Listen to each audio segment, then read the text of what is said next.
Assalamualaikum warahmatullahi wabarakatuh. Perkenalkan, nama saya Suchandra, NPM 17 12 03 74. Kali ini saya ingin mempresentasikan hasil rancangan rintisan usaha di bidang pendidikan mata kuliah kewirausahaan. Baik teman-teman, di sini ada logo usaha saya dan nama usaha saya Rumah Belajar. Baik, yang pertama, latar belakang produk atau jasa. Latar belakang bimbingan belajar Rumah Belajar didirikan karena melihat dari peluang usaha yang menguntungkan dan menantang di saat pandemi COVID-19 seperti ini. Banyaknya keluhan yang dialami oleh siswa maupun orang tua dengan adanya pandemi COVID-19 yang menyebabkan anak-anak atau siswa belajar di rumah. Seiringnya pemberian materi yang terbatas dan pemberian tugas yang diberikan kepada siswa secara bertubi-tubi menyebabkan siswa maupun orang tua mengalami kesulitan dalam mengerjakan tugas yang diberikan oleh guru. Dengan keterbatasan pengetahuan dan kesibukan orang tua yang bekerja sehingga tidak bisa mendampingi anak-anak belajar di rumah dengan seutuhnya. Melihat dari keadaan yang seperti ini, saya berinisiatif membuka bimbingan belajar sehingga kesulitan atau masalah belajar yang dialami siswa maupun orang tua dapat diselesaikan dengan baik. B. Deskripsi produk atau jasa. Nama usaha bimbingan belajar Rumah Belajar. Alamat Desa Sidamulya, RT 02, RW 08, Kecamatan Wanasari, Kabupaten Brebes. Identitas pemilik usaha pribadi teman-teman punya saya sendiri. Usaha bimbingan belajar Rumah Belajar ini salah satu usaha jasa dalam bidang pendidikan dan salah satu tempat atau wadah yang sangat tepat untuk anak-anak kelas 1 sampai kelas 6 sekolah dasar belajar tambahan. Usaha ini didirikan oleh mahasiswa Universitas PGRI Semarang semester 7 program studi pendidikan guru sekolah dasar. Dalam manajemen pengelolaan pelaksanaan kegiatan atau jadwal kegiatan, kami menyediakan 2 kali pertemuan dalam seminggu, yaitu pada hari Kamis dan hari Minggu. Untuk jadwal yang tersedia, saya menyesuaikan jadwal perkuliahan agar saya bisa membagi waktu perkuliahan dan usaha saya. Dalam proses pembelajaran hanya 90 menit. Berikut jadwal yang saya buat. Yang pertama, pada hari Kamis pukul 08.30 sampai 10.00. Yang kedua, hari Minggu 08.00 sampai 09.30. C. Keterbaruan produk atau jasa. Dalam keterbaruan produk atau jasa, suatu kegiatan perubahan atau inovasi yang mempunyai kekuatan khas atas jasa yang ditawarkan. Untuk keterbaruan jasa yang saya tawarkan, untuk anak yatim atau piatu akan mendapat potongan 50%. Untuk anak yatim piatu tidak dipungut biaya apapun. Saya juga memberikan potongan di bulan-bulan tertentu. Contohnya di bulan Ramadan saya akan memberikan potongan 10% sampai 20% untuk siswa yang sudah bergabung lebih dari 6 bulan. D. Kegunaan produk atau jasa. Dalam kegunaan jasa yang saya sediakan berguna untuk anak-anak, khususnya siswa sekolah dasar kelas 1 sampai kelas 6 belajar. Saya juga memberikan pendampingan belajar sesuai kebutuhan anak-anak sehingga memberikan solusi bagi anak-anak maupun orang tua untuk membantu menyelesaikan masalah-masalah dalam pembelajaran yang diberikan oleh guru atau sekolah. E.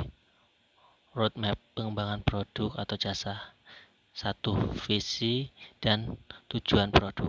Memberikan solusi kepada anak-anak dalam pendampingan proses belajar dan membantu memecahkan masalah-masalah atau kesulitan anak-anak pada saat belajar. 2. Temuan masalah. Pemberian tugas yang terlalu sering, keterbatasan waktu dan pengetahuan orang tua. F. Business model canvas. Yang pertama, customer segment. Dalam target pelanggan yang saya sasar adalah siswa-siswi kelas 1 sampai kelas 6 sekolah dasar.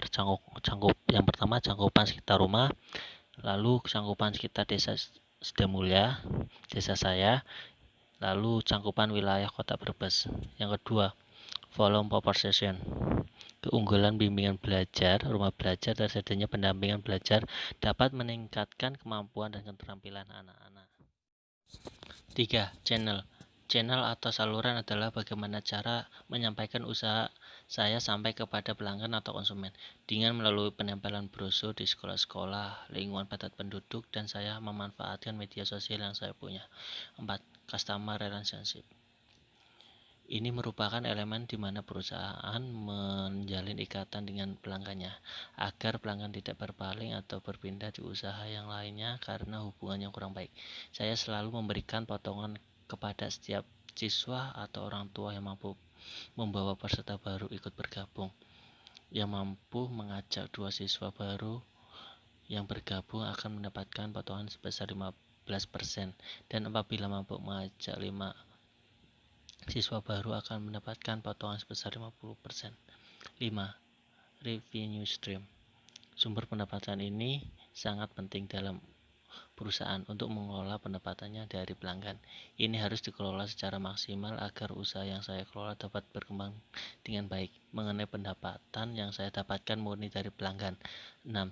Key resources.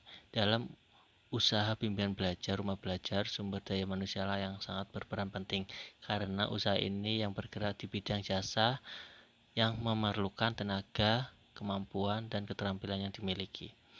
7. Key activity. Aktivitas yang dijalankan oleh usaha di bidang jasa ini sebagai berikut. Yang pertama, diskusi mengenai masalah-masalah yang dihadapi oleh siswa dan memberikan solusinya. Kedua, memberikan latihan soal. 7. Key partner. Untuk bekerja sama ini menurut saya sangat penting karena dapat menentukan usaha saya ke depannya. Apabila saya bekerja sama dengan pihak yang tepat, pasti hasilnya akan baik. Dalam usaha bimbingan belajar, saya bekerja sama dengan pihak-pihak sekolah dan warga sekitar. 9. Cost struktur. Setiap perusahaan pastinya memiliki struktur biaya yang berbeda-beda dengan perusahaan atau usaha yang lainnya. Struktur biaya merupakan kolektif dari keseluruhan biaya yang dikeluarkan perusahaan atau usaha. Mengelola biaya secara efisien akan membuat bisnis yang dijalani menjadi lebih hemat dan bisa meminimalkan resiko yang menyebabkan kerugian. Maka setiap pemasukan maupun pengeluaran saya catat atau saya tulis sehingga struktur biaya bisa berjalan dengan baik. G. Target pasar. Target pasar yang saya target yaitu untuk kalangan siswa-siswi kelas 1 sampai kelas 6 sekolah dasar atau MI di sekitar Desa Sidomulyo, RT 02, RW 08, Brebes. H. Penetapan biaya produksi dan harga jual produksi atau jasa. Dalam menjalankan usaha ini saya membutuhkan modal atau biaya produksi untuk membeli peralatan dan perlengkapan untuk menunjang jalannya usaha bimbingan belajar ini, seperti membeli meja belajar lipat, papan tulis, penghapus papan tulis, spidol, mencetak brosur. Terkait dengan tempat usaha bimbingan belajar, saya tidak menyewa karena usaha ini dilaksanakan di rumah sendiri, jadi tidak mengeluarkan biaya untuk sewa tempat usaha.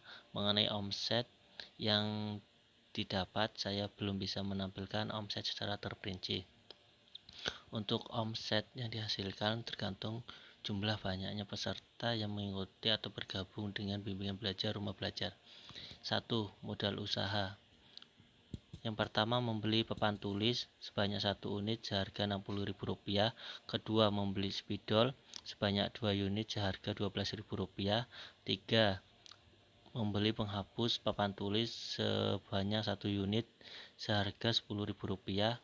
Yang keempat, membeli meja belajar lipat sebanyak 3 unit seharga Rp150.000. Yang kelima, mencetak brosur sebanyak 10 lembar atau unit seharga Rp20.000. Yang keenam, membeli refill spidol atau isi ulang spidol sebanyak 1 unit seharga Rp8.000. Jadi untuk total modalnya saya membutuhkan Rp260.000. 2. Omset usaha atau biaya per bulanan.